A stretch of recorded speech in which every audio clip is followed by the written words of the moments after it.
So I've been spending the last few weekends playing Fallen Dynasty now that the third DLC is released. After having not touched the game since I beat it shortly after launch, I was really looking forward to finding out what kind of improvements have been added to the game, but to be frank, the game is still kind of a disappointment to me. This video isn't a review of the DLCs, but more like a rant about the game's shortcomings and how much I wish the game could have been better. But before that, I don't want to make it seem like the game is irredeemably bad or anything, because it's not. The game managed to squeeze out at least 100 hours of enjoyment for me after all. First off, the devs have made some serious attempts to fix the horrible state of the game at launch, like various graphical settings to remedy the game's performance issues. Multiple quality of life were made so traversing the menu alone doesn't suck out all of the fun of the game. Some martial arts have been reworked to be faster and smoother to use. New slots for martial arts and spells are added to give more variety in combat. Various weapon types have gimmicks added to them, like the twin swords can do perfect parries to gain more spirits. Heavier weapons like the club can hyper armor through attacks and even parry within the first few frames of an attack.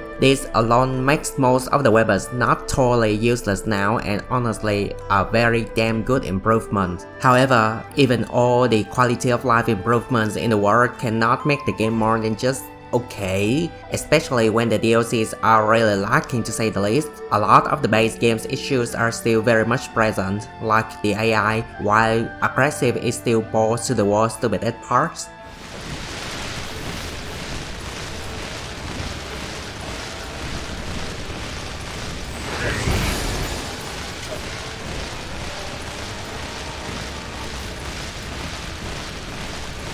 The morale system, while having been reworked somewhat, is still there and can make or break the game for you. The characters still move around too damn much during combat that the camera just dances all over the place at times. Most stages are still rather short and honestly very ugly looking, with everything just dyed in one color or two. There is nothing interesting to look at and act as a memorable landmark or anything of sort, so exploring through most of the stages is just kind of a chore. The enemy variety is still very poor because the amount of enemies the DLCs added are not that many and don't shake up the gameplay all that much. Some new enemies are so non-threatening they might as well not be there. Some are just variants of enemies already in the game. Only a handful actually bring something new to the table, and even then they are just annoying to fight because of how poorly telegraphed their attacks are. Heck, even some of the bosses are already used to, like Gerald of Heaven's Illusion is quite literally just the Yellow Turban brothers shoved into one fight.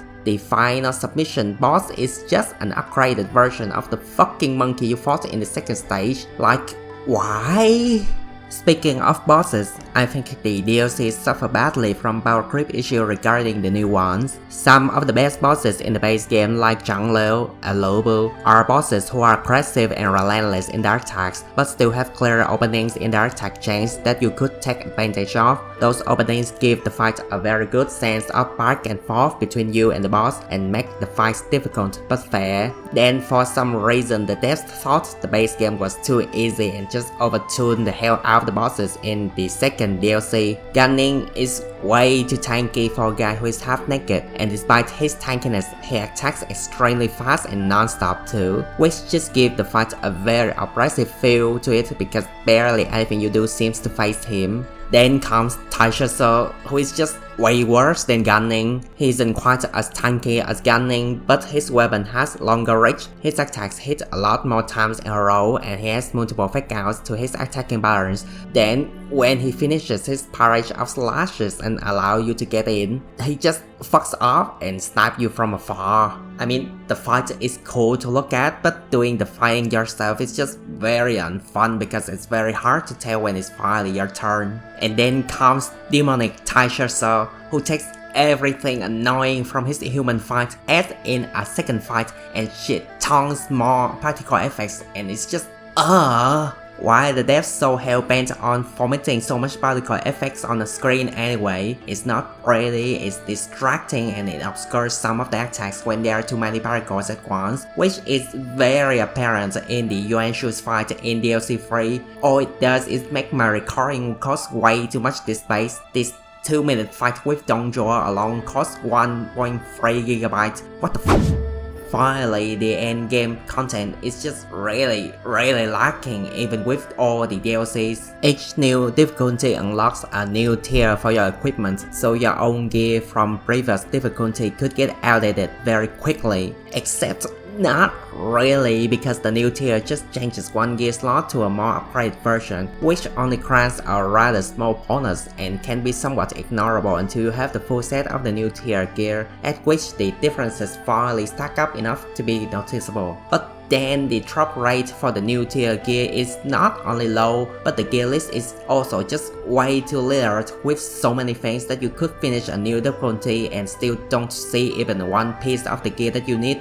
I have a favorite weapon that I use throughout the second and third difficulty. It took me 30 hours of grinding before I got the same weapon type dropped, but it's of a lower tier from the one I'm using, so it's basically useless. It took me another 10 hours before I could actually upgrade the weapon. The grinding is just mind-numbingly tedious. Speaking of grinding, the main place to do it is through the 1000-mile journey, a bonus mode that has no story significance whatsoever. In this mode, you choose a stage from a few variants like defeating all enemies, survive for a set period of time, defeat a boss or a set of bosses. After clearing a stage, you gain a small amount of currency that you can use to exchange for various things, and a little passive effect to make your journey through the 1000-mile grind a bit more bearable. Then you choose another stage to fight and to grind again. First off, there is way too few variants of stages, so the mode gets very repetitive and boring very fast. Second, the currency you could earn through the stages is pitifully little compared to how much materials you need to buy to upgrade your gear. Third,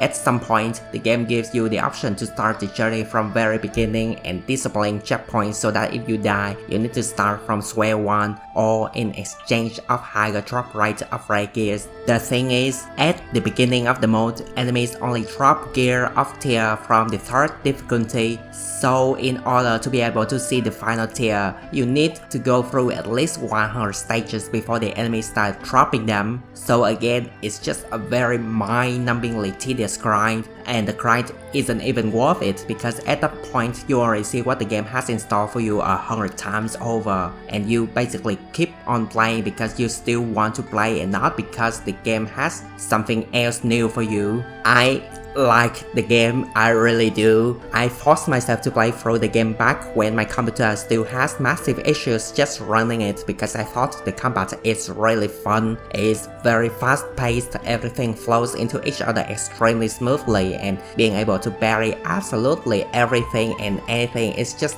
damn fun. But that good combat is buried beneath so many questionable design choices is not even funny. If there was a sequel to this game, or at least a spiritual successor, would I still play it? Heck yeah, I will. But I will also expect a significant improvement to the game because just adding more things on top of what we currently have, like what they did with Neo 2 and Neo 1, just isn't enough for me.